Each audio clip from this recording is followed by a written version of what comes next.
In this tutorial, I'm going to find out what's the limiting reactant.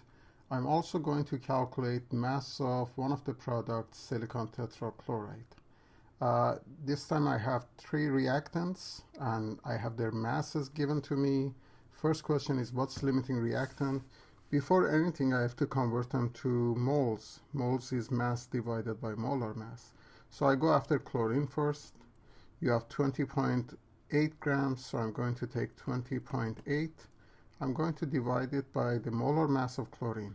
Now chlorine has two atoms of chlorine in each molecule of that. So molar mass of chlorine is 2 times 35.5. I really had taken the subscript, not the coefficient. Coefficients are not involved. It's mass of 1 mole, not 2 moles. But each mole of chlorine has 2 chlorine atoms or twice as much. So grams per mole. For silicon dioxide, which is ingredient of your sand, also your glass, I'm going to take 15.5 grams of that. Divide by its molar mass. You have 1 silicon, 28.1, plus 2 oxygen, 2 times 16 grams per mole. For carbon, it's 9.50 grams divided by its atomic mass, 12.0 grams per mole. The first ratio for silicon yields 0.293 moles.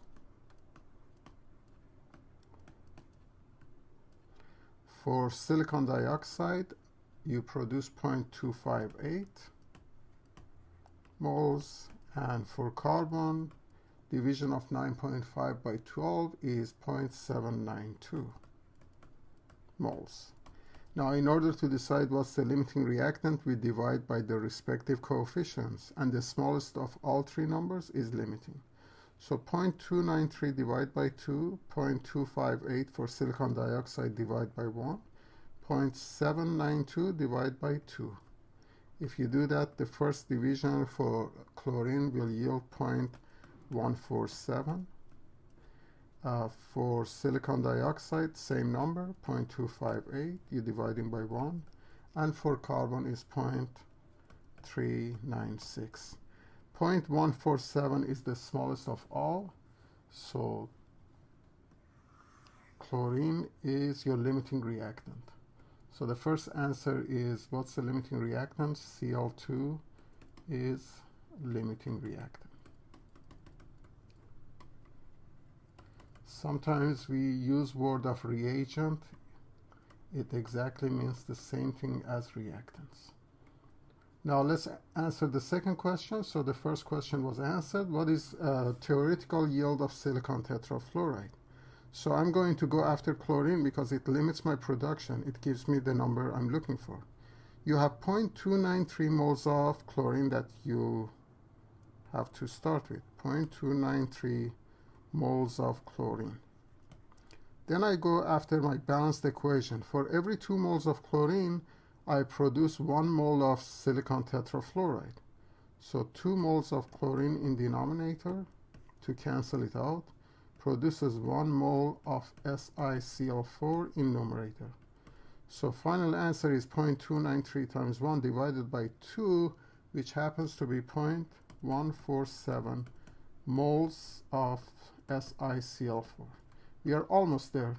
All I have to do is convert moles into mass.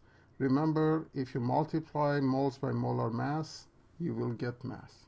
So mass of silicon tetrachloride is simply 0.147 moles of silicon tetrachloride multiplied by its molar mass. Now silicon tetrachloride has 1 silicon and 4 chlorines in it. So its molar mass is 28.1 plus 4 times chlorine, 35.5. This is about 170.1 grams per mole. So you don't mind if I write the mole in denominator. If I do that, you see the moles go away. Your final answer is in grams, and your final answer happens to be, when you multiply this, I'm going to write it in red so we don't get confused. It's 25 grams of SiCl4, your final answer. So we answered this.